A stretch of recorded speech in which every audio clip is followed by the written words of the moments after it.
Revolution, this is Brother Leonard, the Truth Seeker, and I'm coming to you with a few minutes of truth, and let's get right into it. Bishop Tommy Dexter Jakes, he is no dummy when it comes to this church game.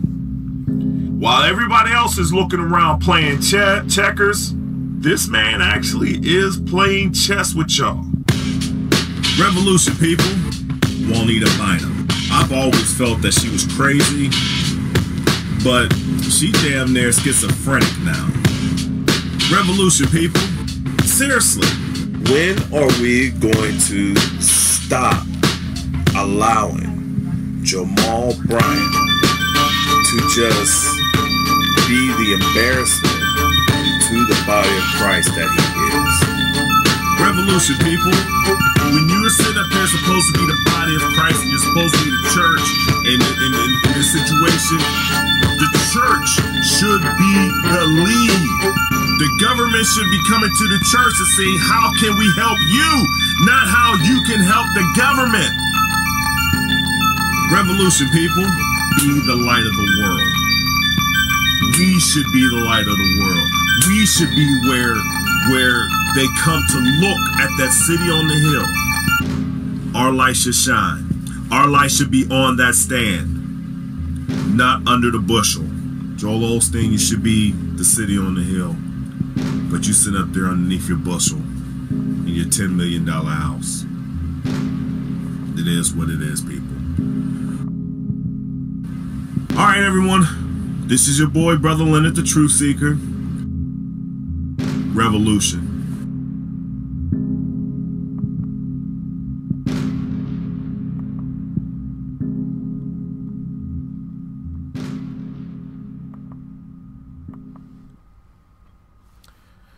Hey, Revolution, everybody. This is Brother Leonard, the Truth Seeker, and I hope that you can hear me. I'm trying to get my my stuff together for you.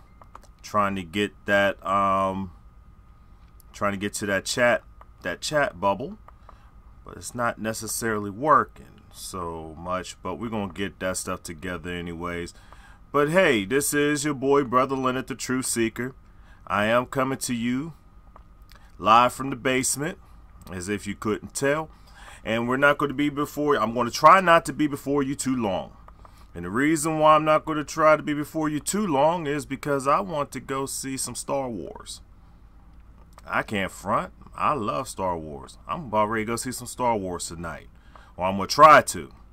So, but I did want to get this out here for you so that we can deal with certain issues that have gone on while I've taken my break. First of all, let's see what's going on here. First of all, we're at the end of the year. Okay, that's not what I need, but we're at the end of our year here, 2017, and a lot of stuff is going on. Next week, I'm gonna try to come together and basically do like a year-end wrap-up, and I'm going to talk about some other stuff. Hopefully it'll all come together, and I can produce something. But shortly after the holidays, when we come back for the Revolution, I'm going to try to switch the day from Thursday to Wednesday, so keep that in mind, okay?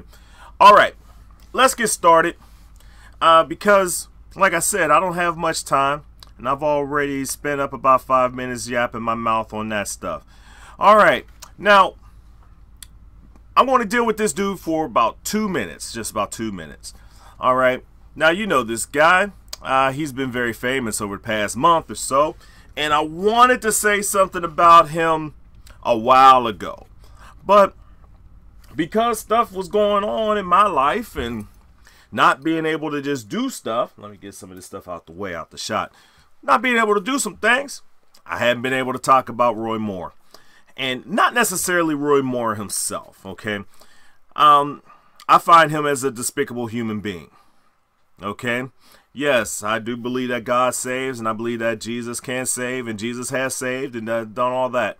But for some weird reason, I don't necessarily believe that in his religiosity of Roy Moore, that he has actually had a touch from God.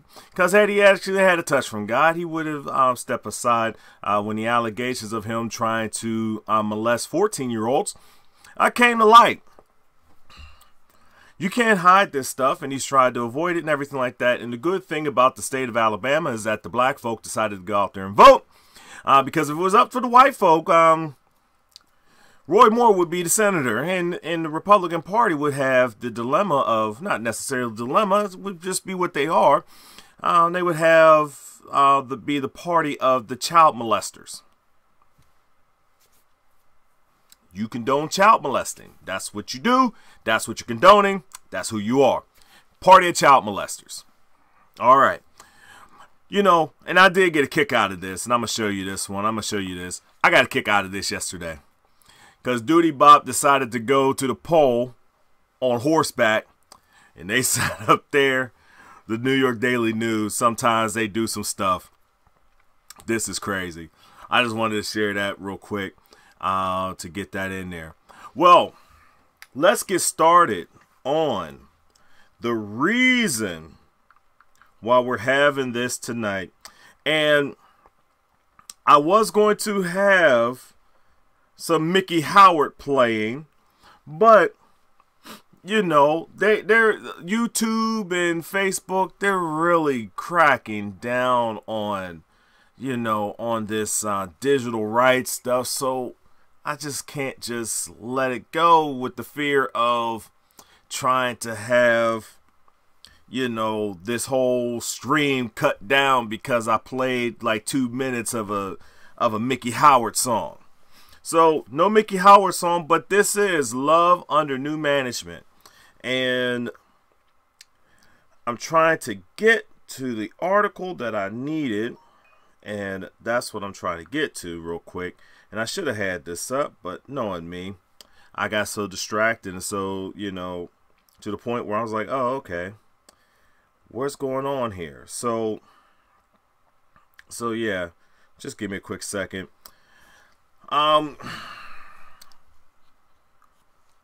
What is going on in this church is kind of interesting, in these churches.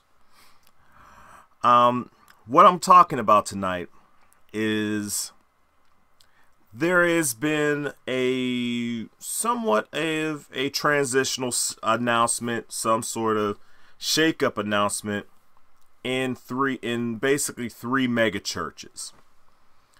Lakewood, not so much, even though a good portion of it, of this, you know, this preacher comes from Lakewood, John Gray, and he's going to be leaving Lakewood Church. He's not, you know, the pastor of Lakewood Church is Joel Osteen. He gave his blessings for John to leave, and I guess he's moving out. He's going to South Carolina, Greenville, South Carolina, to take over the Redemption Church. Now, I use air quotes. You know, when I use air quotes, that means something's going down with the air quotes. Now, he's going from Houston to South Carolina, and the pastor that is in South Carolina, Ron Carpenter, he and his wife are going clear across country to the Jubilee Christian Center to take over for Dick Bernal. Now, Mr. Bernal, he just reached 70 or 71 years old. I think he's about 70 years old. He got to and he decided that, this pastoring thing, I don't feel like doing it no more. I'm going to retire.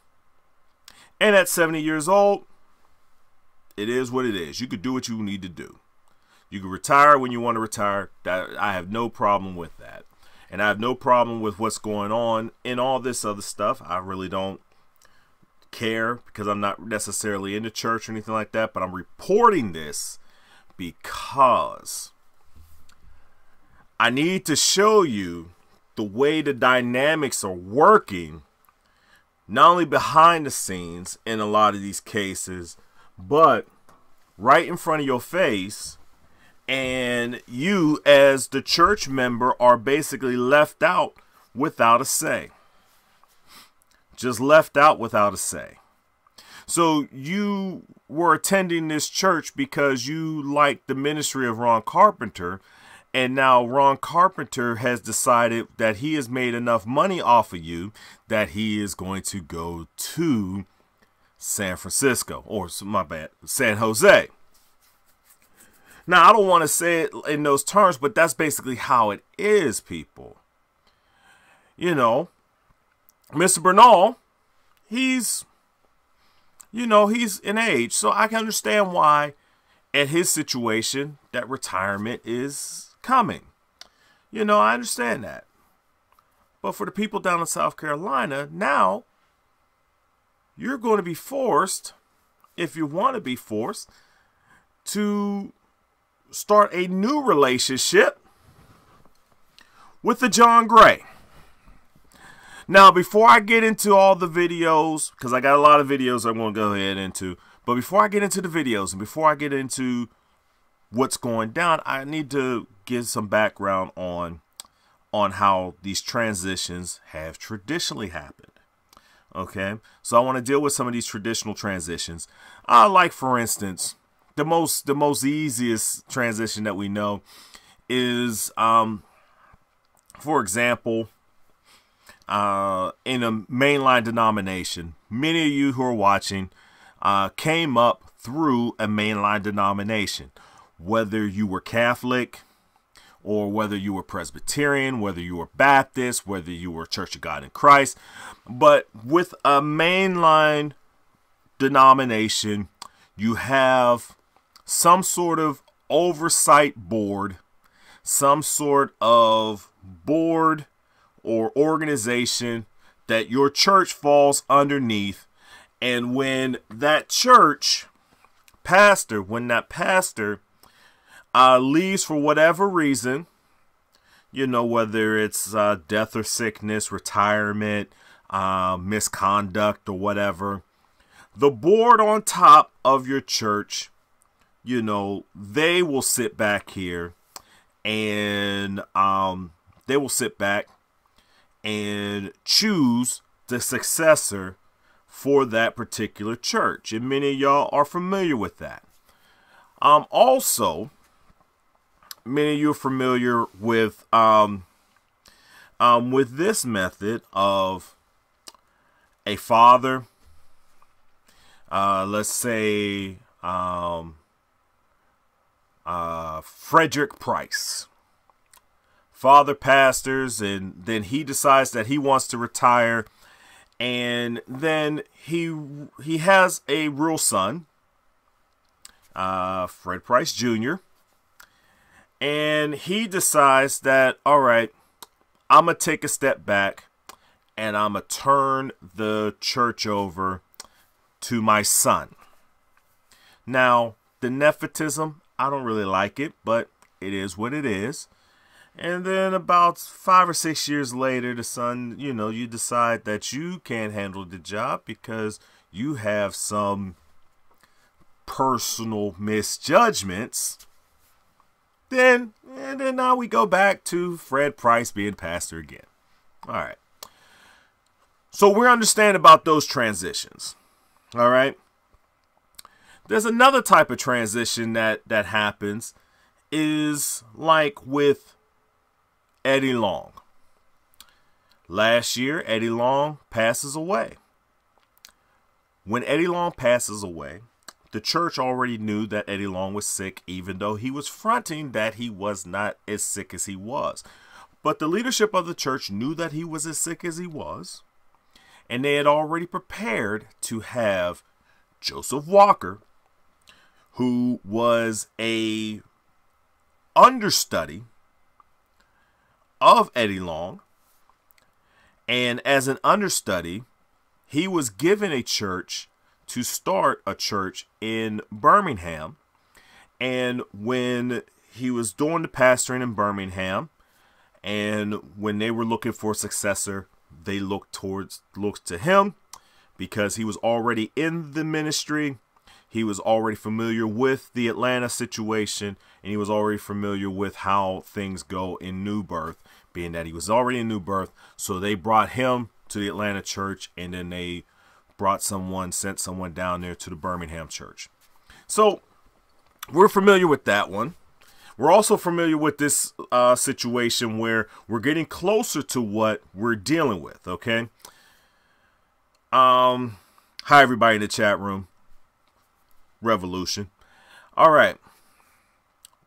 Then we also see, you already dealt with the board one, Miss Dee. I already dealt with the board. That's basically when, that's in the Baptist church, really. When, oh, I forgot it. Maybe I didn't do it. That's the oversight. But then there's also the board that will go around. This is like in Baptist churches and AME Zions. I forgot this one. In other, they'll have like a church board where they will go out and hire a pastor. And this is typical with churches that have been long established.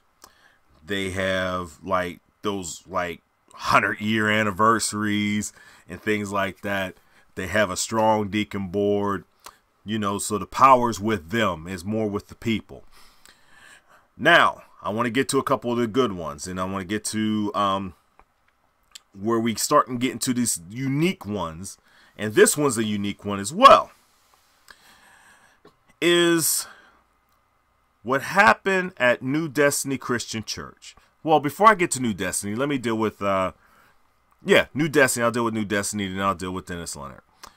But in New Destiny, when Zachary Timms mysteriously passed away in a hotel room surrounded by white powdery stuff and other paraphernalia, they were in a dilemma because they were first shocked by it, but they couldn't do some of the things that they wanted to do. Like, for instance, the board wanted to go and just hire his wife. But his wife at the time, we don't know during the reports, we don't know if the wife is his real wife, or they divorced, estranged, separated. All that stuff at the time was kind of murky for what the reports were given out at the time. So there was a struggle between Reva Timms, who is the ex-wife, widow of Zachary Timms, or estranged wife, or divorced wife, one of those. Then other pastors started coming involved, like Ivy Hilliard, and the one that they settled on Paula White. Now, Paula White ends up taking up the church, and then we see this other transition that begins to happen, is that sometimes when Paula touches things, they tend to not go so well. So there are reports right now that the church is in decline, mainly because she has aligned herself with a very unpopular person in the president of the United States, and she had a lot of black folk in that church. They feel as if she has abandoned them for the White House, which it seems kind of a good point. So her membership has been declining, but this isn't the first time her membership has declined. You can look about 50 miles down the road, down I-4 to Tampa, where she and her then husband Randy White had the Without Walls International Church. And very shortly after they got their big boom in the early 90s, by 2010-ish or so, they started declining to the point where by the time she got to the New Destiny Church, Without Walls was literally without walls. And they were without people. So that church is gone. So that's another transition too, is basically kill the church within its resources and let it die. And then it dies out. That's another transition. All right. But this transition is closer to what happened when Dennis Leonard out of Denver decided to retire. Dennis Leonard decides to retire, and he then gives his church over to Bishop Jakes. Bishop Jakes then gives it to Chris Hill, and now we understand what happened with Chris Hill. Now Chris Hill gets outed because he's sitting up there running around with his goddaughter, and then now everybody's sitting up here going crazy on that, and then now he gets out of that church, and then next thing you know, they bring in the wife's, the wife's daughter.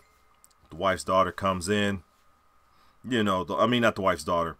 The wife, his daughter and husband are now pastors. Sarah and Torre are now pastors of the Denver church as well as the LA church, and we've talked about that too on this show, on this program here. All right, on this live stream, we talked about that too. That happened back in August or whatever. It was a dope play, and and I enjoyed it. But the reason why I want to bring this one up is what makes this one unique. Okay. And I'm going to look at some of the, I'm going to read some of this reporting to you. Says, Pastor Carpenter said that they will be moving Redemption as well as, well, I've skipped up some things. There we go. Sometimes it's small print. I need to get some new glasses. I'm probably going to need some glasses soon. I'm getting old too, yeah. Greenville, South Carolina. This is off of Fox, Carolina. So this is a real report. Says Redemption Church senior pastor Ron Carpenter announced to his congregation Sunday morning, this past Sunday, that he and his wife will be stepping down in the Greenville campus and moving Redemption to the West Coast. According to this report, he's moving Redemption to the West Coast. Pastor Carpenter said they will be moving Redemption as well as their various ministries, other ministries, to the West Coast in 2018, and he will be taking over Jubilee Christian Center in San Jose, California. Now, Pastor John Gray, who serves as the associate pastor at the Lakewood Church in Houston, Texas, has been named as Carpenter's successor. Pastor Carpenter believes that Pastor Gray will be the next voice of redemption, a different voice. And he said, I have spilled my guts in South Carolina. This is a quote. I think I got this quote, but I probably doubt it. I may not get to it. I spilled my guts in Greenville, South Carolina. This is what I told God. I cannot leave unless you give me, I think I did, greater than myself. Not somebody to maintain it, but someone that can do things I never dreamed of doing. It takes place. I never dreamed of take it to places I never dreamed of taking it. And I said, can I strip my pride and ego and sit on the sidelines and clap while it does things that I was never able to get it to do?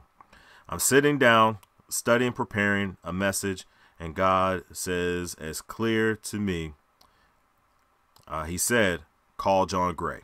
Now this, I think I will play some of this. Now, according to the report, and I'm going to keep reading on this report, Pastor Carpenter will remain on the board of directors for the Greenville Church, which will be renamed by Pastor Gray at a later date. Ron Carpenter Ministries will continue to broadcast its television programs. All right.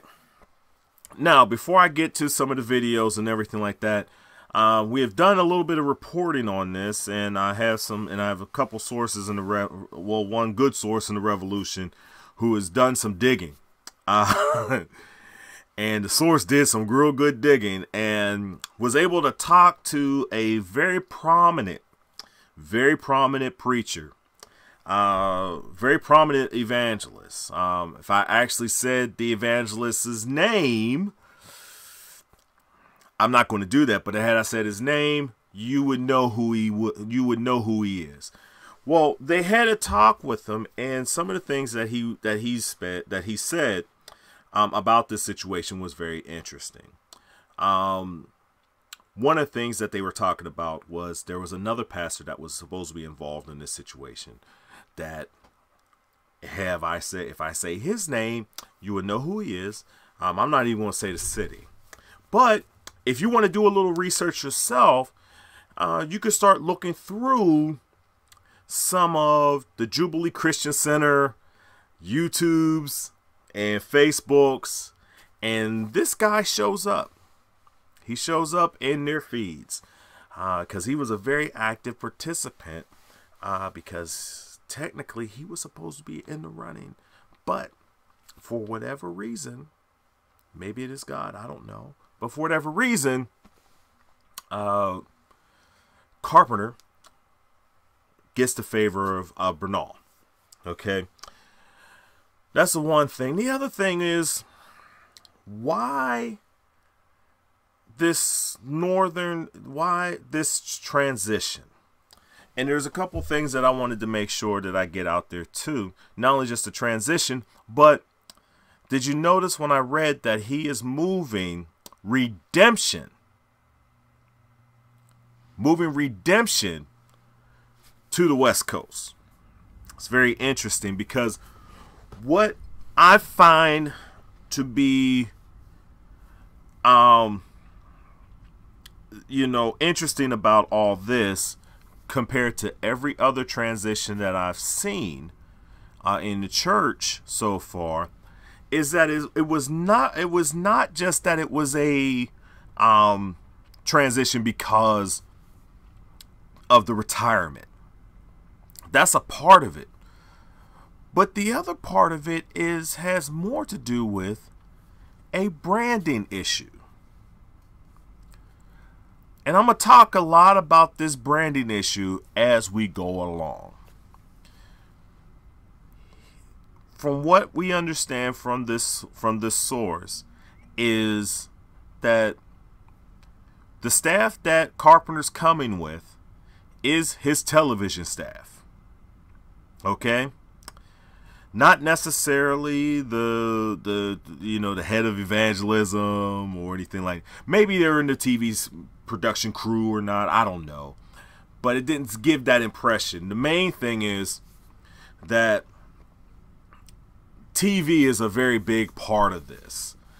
And TV has always been a very big part of of this situation, because when John Gray comes in, John Gray is bringing his TV presence to the church.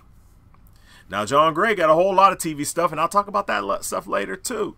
But they talk about it, how it's all a good deal and everything like that. But he's going west with the TV stuff. So basically, what he is going to do, from what is being reported, from what I understand, is that Carpenter is going to Jubilee Christian Center and creating Redemption Church San Jose. And while Redemption Church in Greenville is still going to be Redemption Church for a little bit, John Gray, when he gets settled in, he's going to rename it whatever he's going to name it. Now, according to the source, Osteen is happy for Gray. And Osteen is not looking for a piece of Gray's stuff. He's leaving. They're transitioning him out and letting him go, which I kind of think is kind of magnanimous for Pastor Osteen, but hey, he already got enough. He already got enough money. How much more money do you need? Okay, at this point, he don't need the extra headache of trying to keep after somebody else. He all good. They all good. And whatchamacallit, John Gray, and John Gray, he got that Oprah money coming too. So that's another story. And I wanted to get into that, but then that sidetracks the whole thing of, because the focus of this is actually on Ron Carpenter. He's the real pivotal piece of the move, okay? because he wants to be the mover and the shaker in all this. Okay? And let me look at something real quick. Yeah, I'm going to have to do this. Hey, before I get to the, yeah, let me go ahead and finish this point. So he's the mover and shaker in all this. So while John Gray is going to finally be a pastor, which is cool, Dick Bernal is going to be, you know, doing the, I'm going to just go ahead and preach when I want to preach moves, which is cool.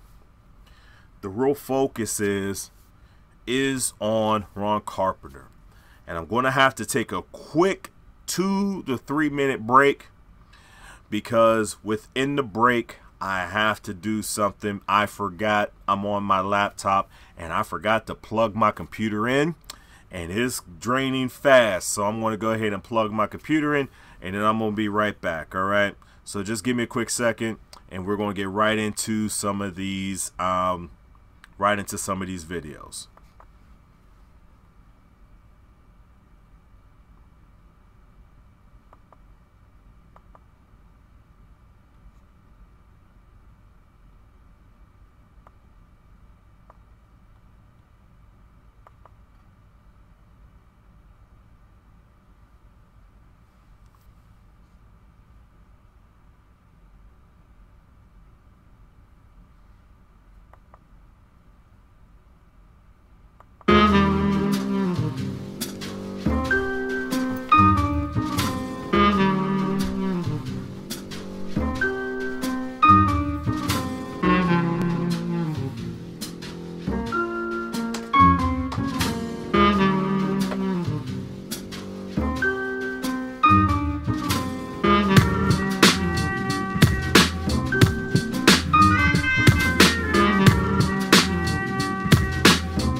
All right, I'm glad we're back. You know, yeah, now, Dwayne, real quick, I'm not really, I'll just tell you this. I don't really know how John Gray is, and I think that from what I've heard about him is that he's a really funny cat. I didn't really care for him too much on the Preacher Show when they had that talk show last year. But, I mean, it is what it is. See, a lot of times, look, I'll just be honest with you. I don't follow preachers like that. Okay? Meaning, I'm not necessarily looking to see what they're saying all the time. I'm not looking to see what they're doing, you know, online or anything like that. You know, I typically don't do that. What typically happens for me is I'm looking on my social media, and either somebody will come up to me and say, hey, did you hear about such and such and so and so? Then I'll go and investigate. Okay? That's what things typically happen. And the reason why I don't go following preachers like that is because basically it gets annoying, and I get very annoyed easily. You know, I get annoyed easily. And when I hear a bunch of the same old, you know, crap that they'll say about too blessed to be stressed and whatever cliche they got, you know, that stuff gets annoying, and I just can't. But I know a lot of people, you know, like him. Oprah loves him, from what I understand, you know. So apparently, you know, I think that he's going to be successful down there, and with him, with this situation, what makes it a good situation for John, and I'll just deal with this now. What makes it a good situation for John Gray is that all he has to do is show up and perform. That's it. He really doesn't have to do any of the business aspect of church, because Carpenter, for the most part, and his staff, for the most part, are still going to be running the Greenville church. They may have it as a different name. They may keep it as Redemption. We don't know. But the one thing I do know from what they're saying is that the people, for the most part, they have a staff of about 300 folk. And from what we understand, from the, you know, from our sources, what we understand is that there's probably about 20 to 25 people that he's looking to make the move, but everybody else is still going to be hired and still going to be there in the church, you know. So he's not, you know, and John doesn't have a staff. Basically, he just probably maybe has a little, you know, they all get to the point where they have an armor bearer. Now, here's the one thing I did find out that was very interesting about John Gray. And I find this to be fascinating. Do y'all know that while at the Lakewood Church, they get an average Wednesday night. This is the Bible study night. On a Wednesday night, they average 11,000 people on a Wednesday night, and they come to hear John Gray. That is his day. I think some of these video clips that I have, will say it, but 11,000 people. Wow. All right, let me get to some of these videos here. Let's get to the slide page. Come on. All right, there we go. Okay, and the first video I'm going to play for you is from Mr. Carpenter making his announcement, and then I'm going to chime in and say some things as it's going forth.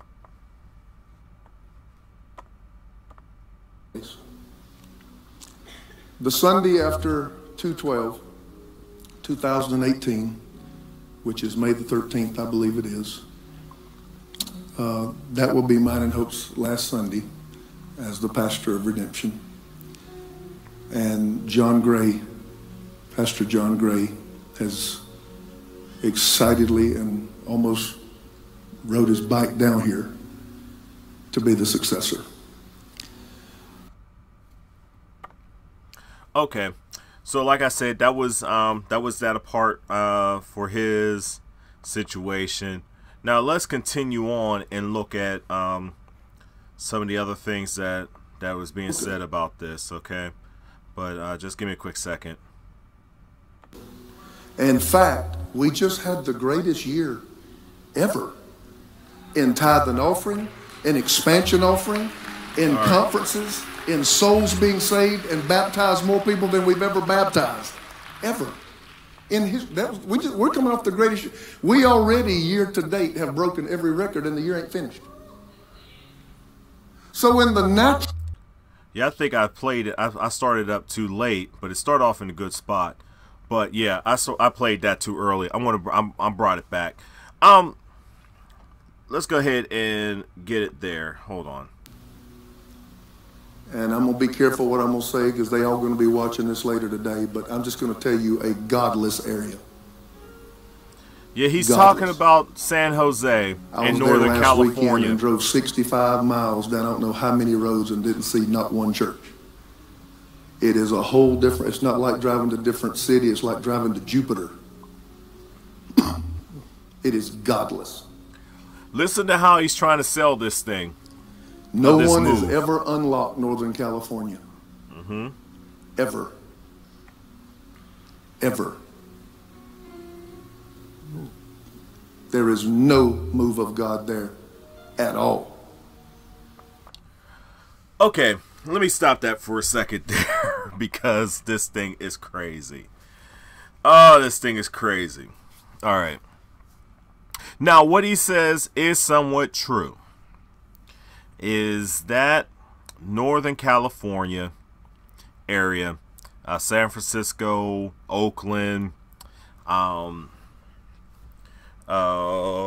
else is there? Oh, San Jose, all that area, Silicon Valley, basically. What he's trying to say is that in that area, there really hasn't been a real preacher that has been dynamic enough to, you know, take over that area and become the preacher of Northern California. Now, if you look at this, this is an interesting thing. It's a great challenge for what he's trying to do. I understand what he's trying to do, but see,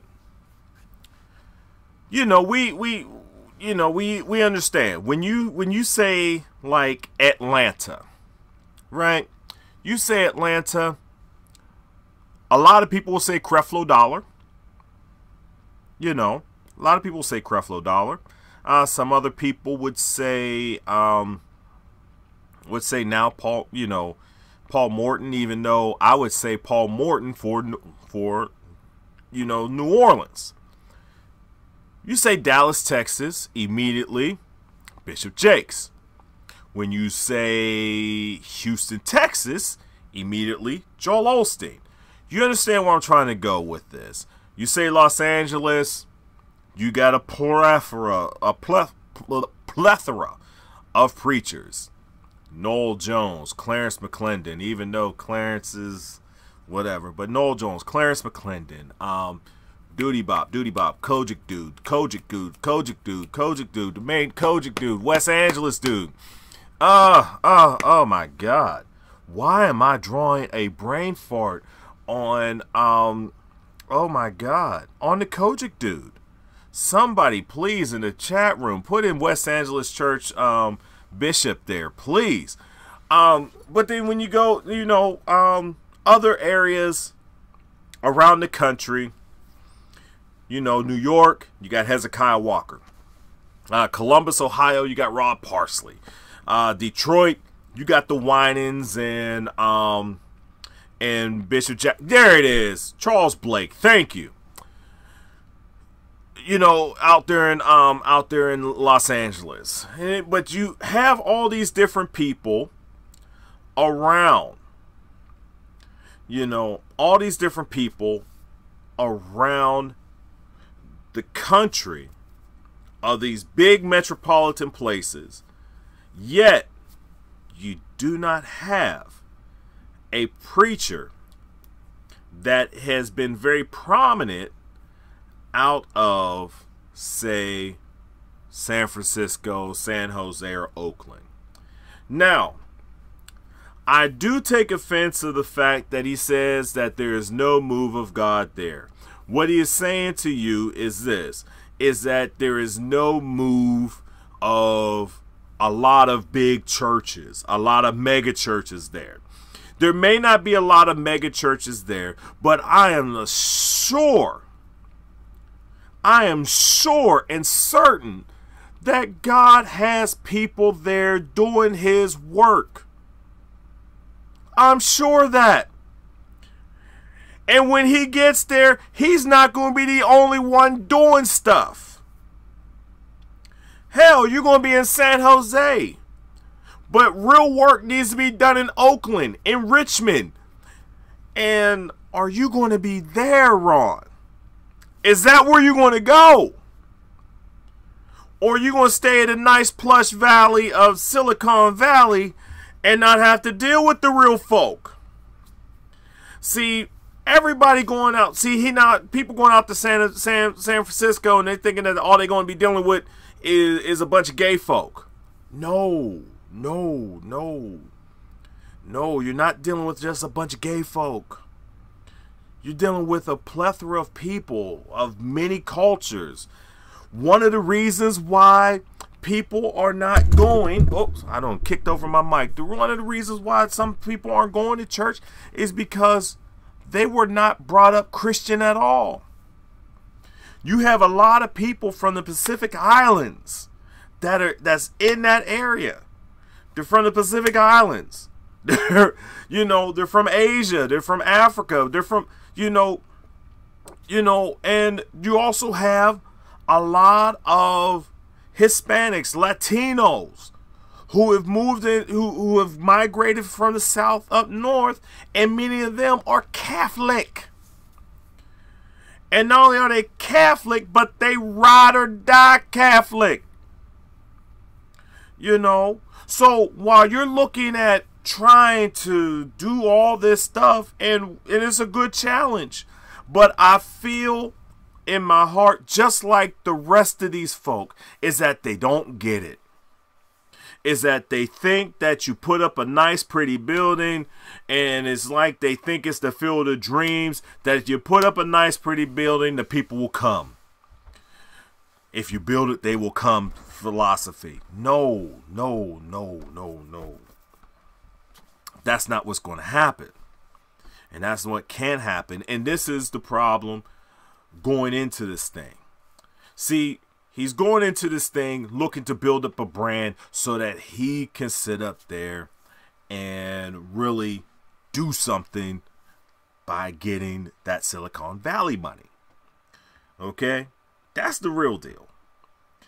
Because the people that they're looking to attract is not necessarily those in Oakland, not necessarily those in Richmond, or even in San Jose or over in Fresno or whatever, where the poor folk are. No. He need the people that's in San Francisco.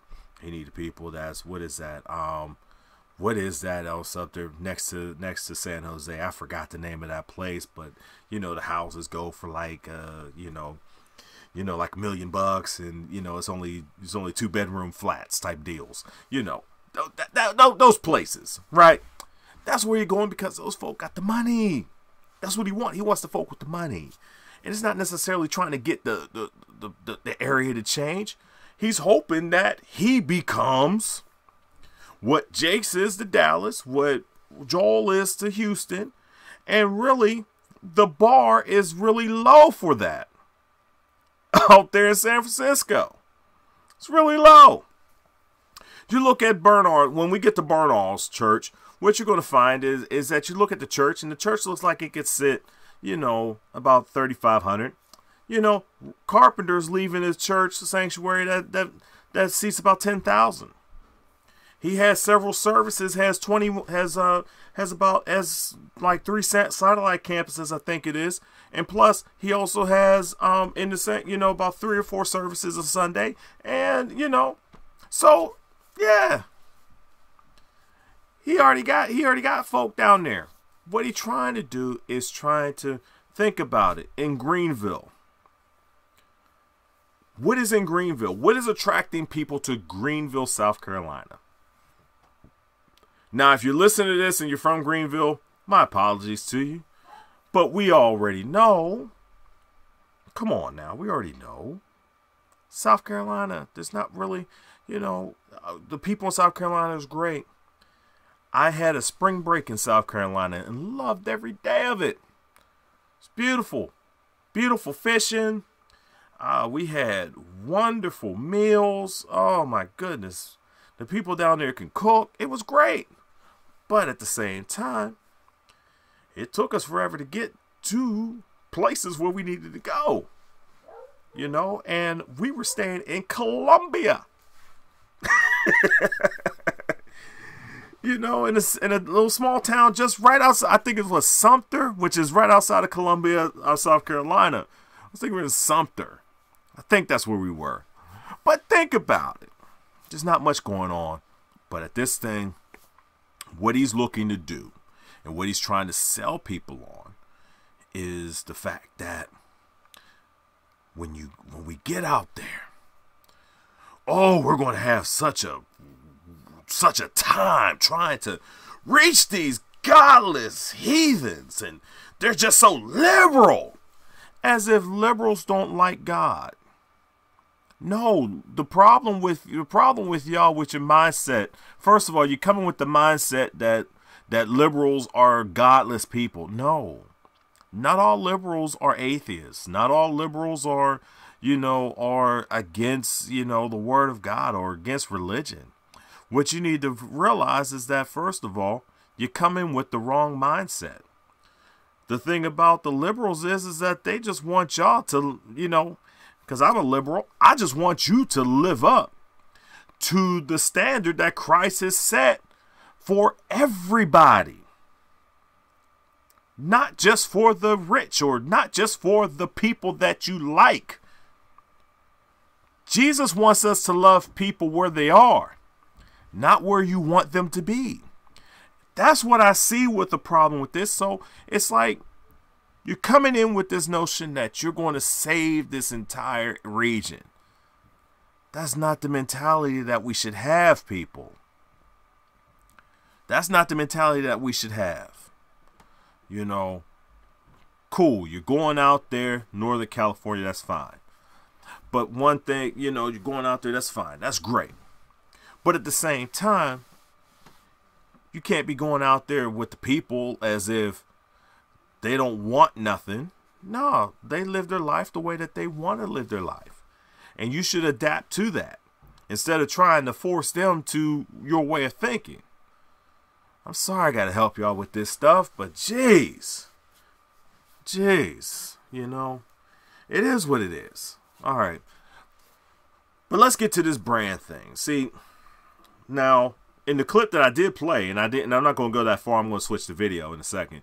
But in the clip that I played, you see how he talked about how they were setting records down there in Greenville. And I meant to say something about this. I'm going to say something, and I'm going to go ahead on it.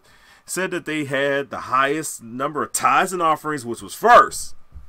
See, in these churches, remember, it's your money. It has nothing to do with what you do. It has everything about your money. The first thing that he had on his brain was your money.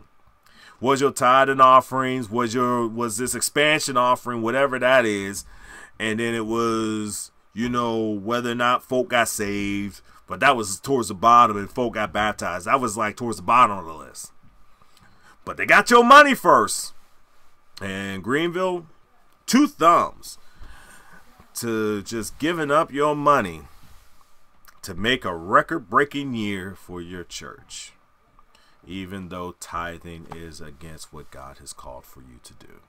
But it is what it is. All right, let me look at this thing real quick. We'll go ahead down to this next one real quick. Hold on. Let's get this out. There we go. Come on. There we go. Man of God. Oh.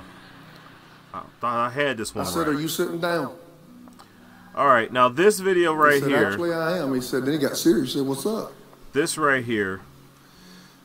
I said, I feel like I may have a new. I need to set this up a little bit better. This one right here is when he called Gray.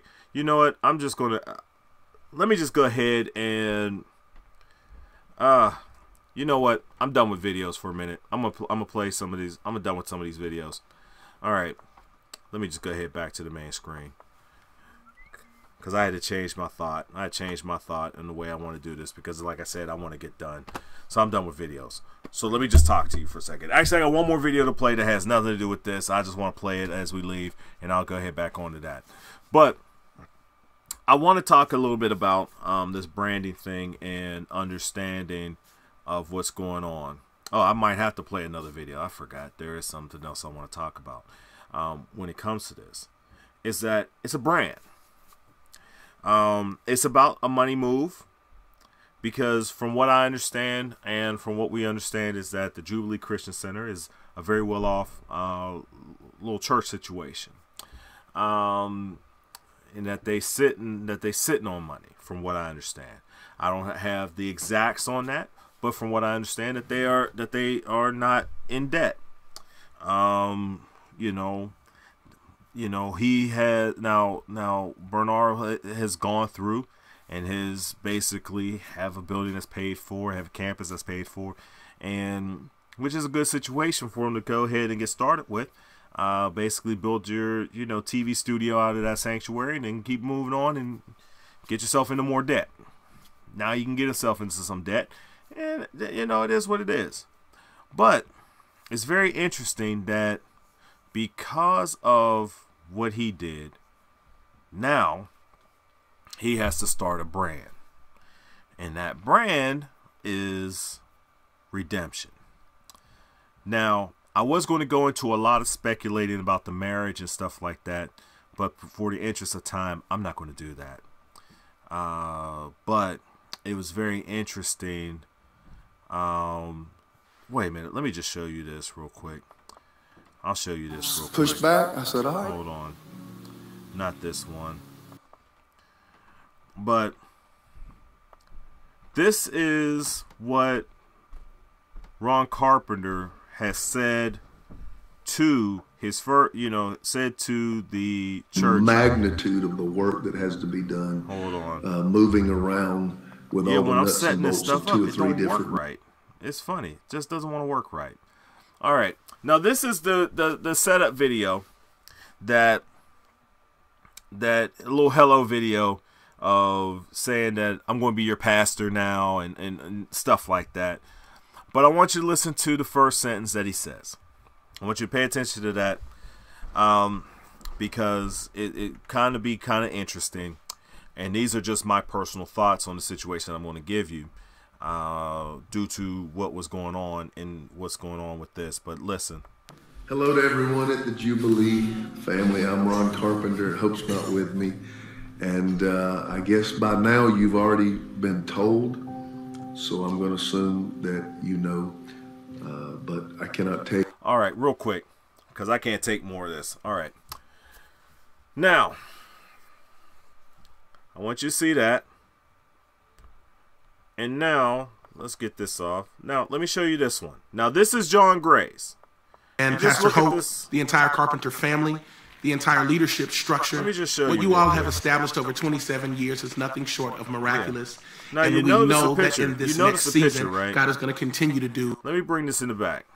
And we want to say, first of all, God bless you. And what an honor it is to be a part of the legacy of what's been established in Greenville, South Carolina. The Gray family is going green. Going green. As in Greenville, South Carolina. And on behalf of my wife, myself, our 2 children, John the 4th and Theory Aspen Sky Gray, we look forward to building the kingdom of God with you, to partner with you. All right, that's good enough. That's good enough. But if you notice the 2 videos, right?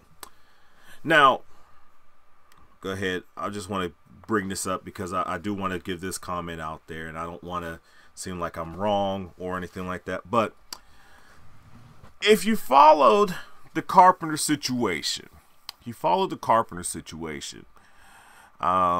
would know that that about 4 or 5 years, about 3 or 4 years ago, Ron came out to the church and basically said that his wife had been cheating on him.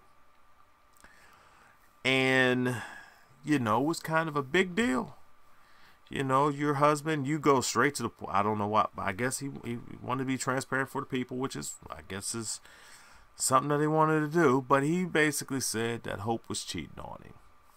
All right, so with that in mind, they went ahead, from what the source was saying, is that Bishop Jakes, who is his mentor, intervened and basically said that divorcing her would not be a good look.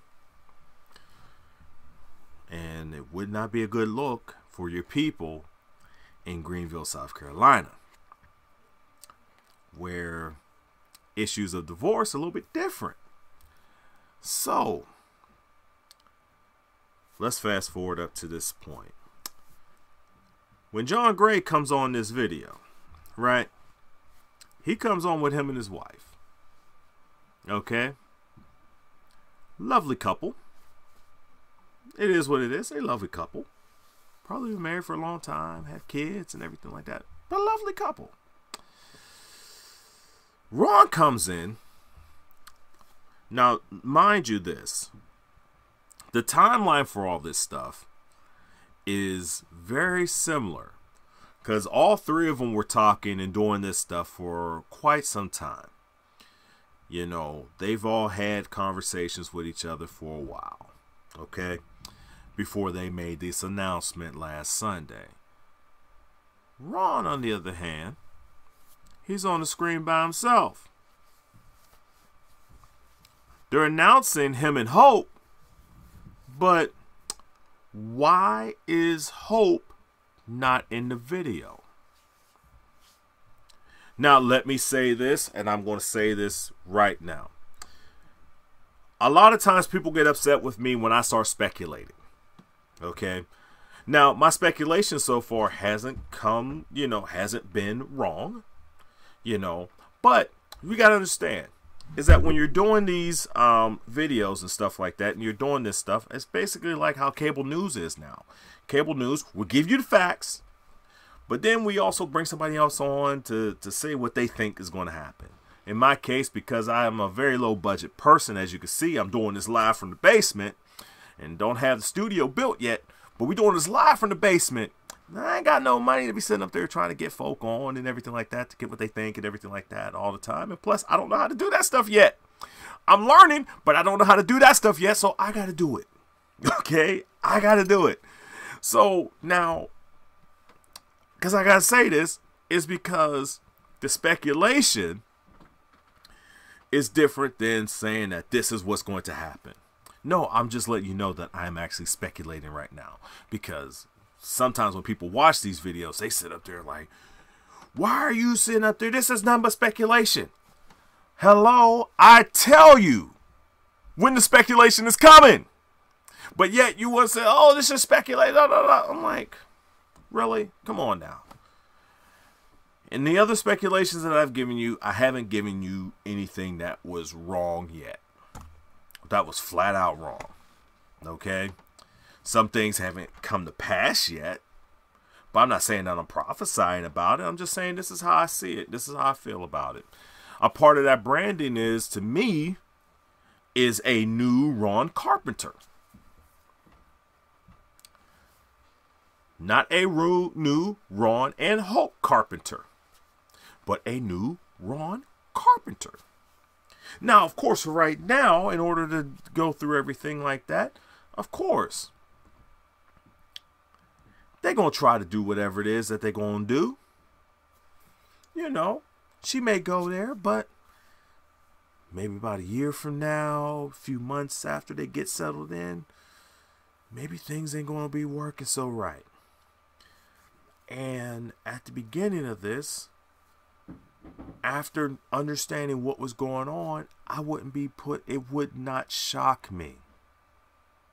It would not shock me if after the move, or even right before the move, they announce a divorce or some sort of separation. It wouldn't shock me. And it really shouldn't shock you either. To me, that video speaks volumes to me. He already has the excuse. He already has the excuse. The excuse is the fact that they were working on their relationship after her infidelity. Even though word on the street was he wasn't as faithful too. That was word on the street at the time, that he wasn't as faithful as he was saying he was. But that was the word on the street. But he got out in front of the story before she even got a chance to do it, because she was caught up in it. And, you know, during the course of their therapy, and I give them credit, if they went through and did the therapy that they say that they did, I give them credit. Because not too many folk will go through the therapy process. But, see, that video, it wasn't hard for John Gray to be sitting up in his living room with his wife sitting right next to him right here, and they sitting up there, and she got a smile on her face, and he's sitting there like he's just, I don't know where he came from. I don't know. But Brother John, for real, you know, us big guys, we gotta do better about some things, Brother John. Us big guys, we gotta do some better than this. We gotta do better than this. You can't be on camera with a tie all open and all crooked. If you're gonna have your tie open, you gotta have it right. You gotta make it look good.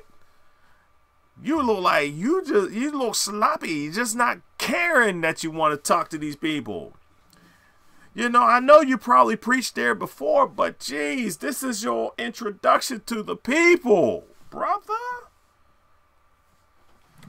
But I wanted y'all to take a look at that, and I'm going to pull these up real quick, and I'm going to try to pull these videos up real quick. To walk with you, to learn the communities, to learn about you all as a team. In our heart, we want to take a moment the to responsibility, the weight of the responsibility we feel as pastor has allowed and chosen. Hold on for a second. To succeed I'm just him gonna pull the there side by in side San on Jose. this real quick. I'm gonna try to make this, make this as easy as possible so that we can all see this. You see what I'm saying? I just want to make sure you notice.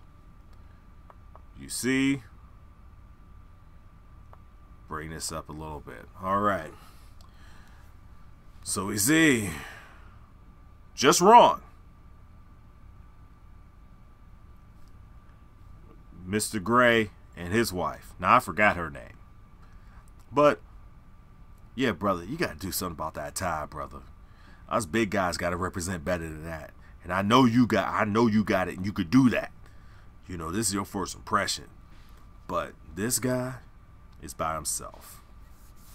Now, I'm not saying that, and hopefully for their sake and for the relationship's sake, I hope I'm wrong. But don't be surprised if when this move happens, that this one will make another announcement of how they are separating, because he likes to make talks. He likes to do all that, But I just wanted you to know that the branding process, that it's all about branding tonight. And I'm about ready to close up because, like I said, I could still make it to one of these Star Wars shows. I got a theater that's close to the house that's showing it every 15 minutes. up until 12:30. They showing it every 15 minutes up until 12:30. So I'm gonna catch one of these shows. I'm gonna catch one of them. But I just wanted to make sure that you all caught this. Is this transition, this three-way transition, and I forgot to deal with the main topic of the day. Shoot. So now I'll deal with this. Just think about it. Now you have Greenville, especially the folk in Greenville. All this stuff was going on. And I bet you, and there's about 300 people on staff, And I bet you the first time that they heard it was when he made the announcement to the staff in that staff meeting that he was leaving. Okay? And then, you know, maybe about a week or two later, he made this same announcement to the thing. But by then, when you make it to the staff members, then yeah, they're talking amongst themselves and they're spreading the rumors. So now he got to sit out there and go ahead and make this statement anyways. But did anybody did anybody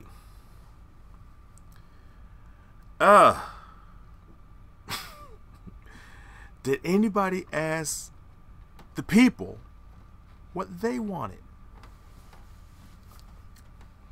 See, in a lot of these transitions, some of these transitions need to happen, okay? You know, whether it's misconduct, you don't need necessarily, you know, more than likely if it's misconduct, the people already know about it and the people are already upset and they want to transition, okay?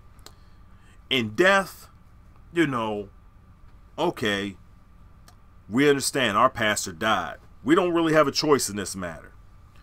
But in this situation, or retirement, oh, okay, our pastor, like the people out in Jubilee, our pastor's retiring. Yeah, he seems like he's a retiring guy. You know, he seems to be of age, you know, up in age. He's 70 years old. Oh, okay, he's retiring. People can understand that. But this situation right here, the people, now, this guy, you know, Gray, there you go, I'm trying to get this thing right. Gray, he ain't really got nobody because he's not pastor Lakewood Church. He just go there and preach on a Wednesday to 11,000 folk on a Wednesday night. But this guy right here, 3 satellite campuses, multiple services a Sunday, about 21,000 people. And none of them.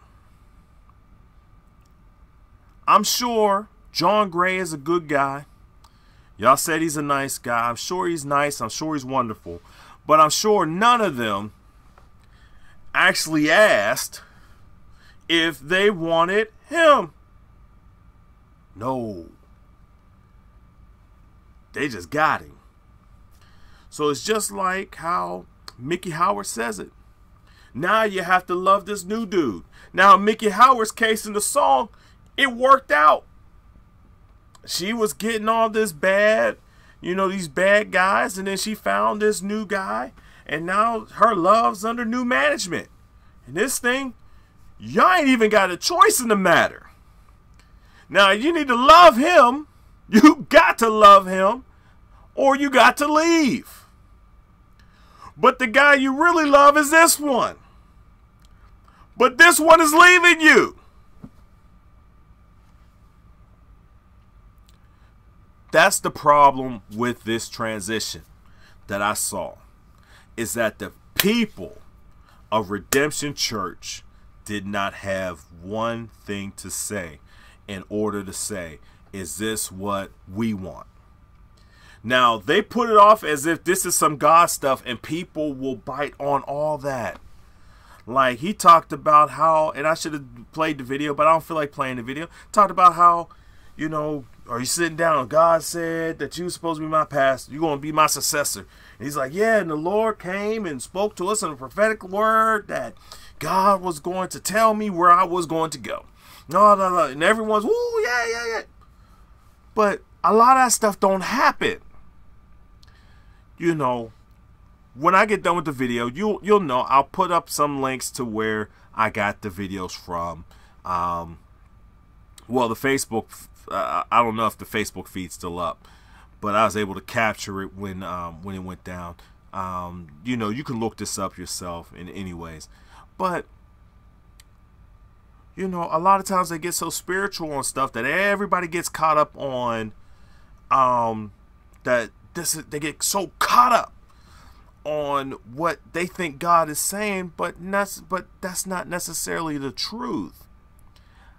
I'm not saying that God don't speak to folk. What I'm saying is the way that all this stuff goes down is more or less like a business transaction that just went down this past week when Disney sat up there and bought up Fox. Not Fox News, people. Know that. It's not Fox News. It's, you know, Fox. That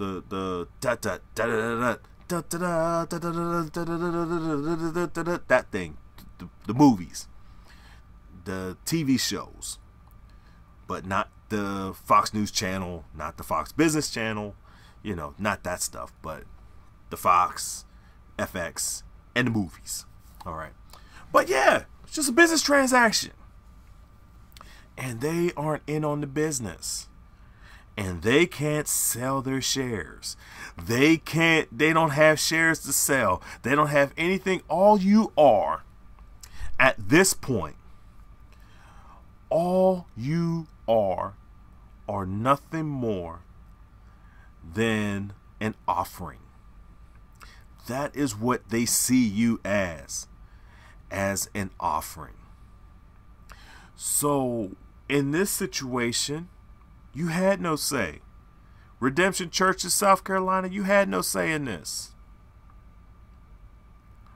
But you helped break records for this man. Not for this one, but for this one. Not for this one, but for this one. And he's leaving you to go do something where he's going to try to be the big wig out there in the city that doesn't necessarily care to do anything with him.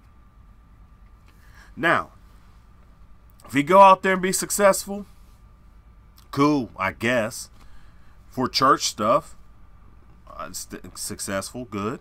I'm not looking forward to success in that manner. I think that the people that are already there, that are already preaching, you know, that are already teaching the word of God out there, that I'm sure God has people already there that's doing the same, that's doing it, and actually with the people who actually need it, and not doing it for the money, not doing it for the fame, not doing it for the recognition, don't care to be on TV every day, don't care to have 10,000 folk in a service. They don't care about none of that, you know. But you want a name.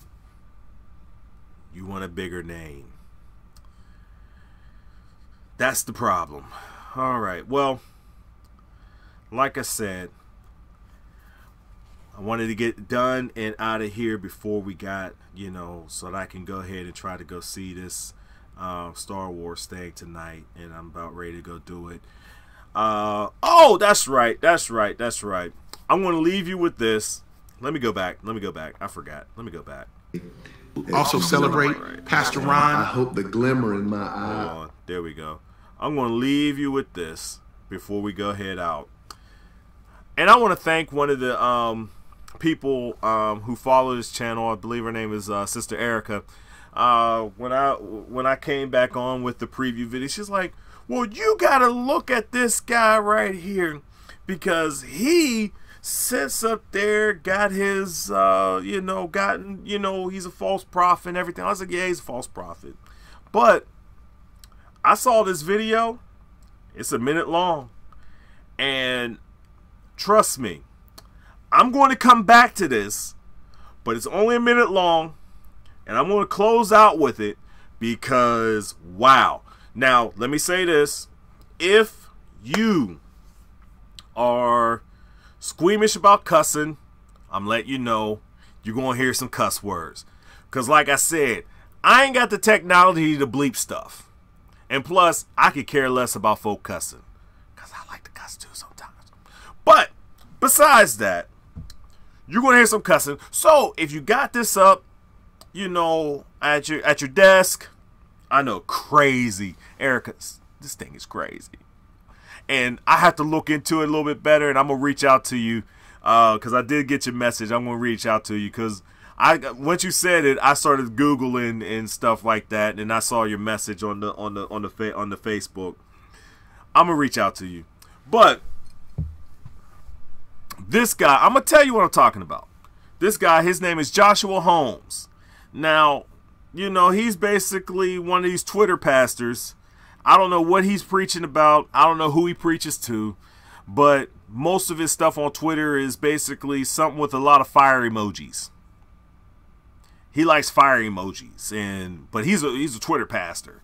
So he comes on Periscope often. You know, he does like how I do on the Facebook thing. You know, he does that. But this time, he and his wife was in a little bit of trouble. Or they was having a little issues. And apparently, those issues were something else. So let me show you this. And then after this, we just going to go home on that. And I'm going to ride out with that. And this is your boy, Brother Leonard, the Truth Seeker. And trust me, I want to reach out to you, Sister Erica, because I want to get more information about this. And also, if you know of something going down, like I said before, I only know folk when you bring them to me. And I'll look into it and begin to investigate it. But this right here was too good to just let it go till next week. So, please, by all means, enjoy. Oh, I've got to start it over again because that was too funny. Hold on. Hold on. Let's bring that back. Let's bring that back. Like I said, revolution, everybody. Your mother outside, Jesus said, my plan is to do the will of the Father. That's my mother and my father. Saints, do y'all hear that? Listen. Listen, saints. This is my office. Listen. Do you hear? Do you hear? Listen. What is up with your hair? Listen. Listen. He a lying ass motherfucker. Listen. He know his ass lying. His ass is lying. Somebody. Oh. He needs some milk. Y'all go help her, y'all. Y'all, he gonna die. He having a seizure. I bet you, Sparkle. No, he needs some milk.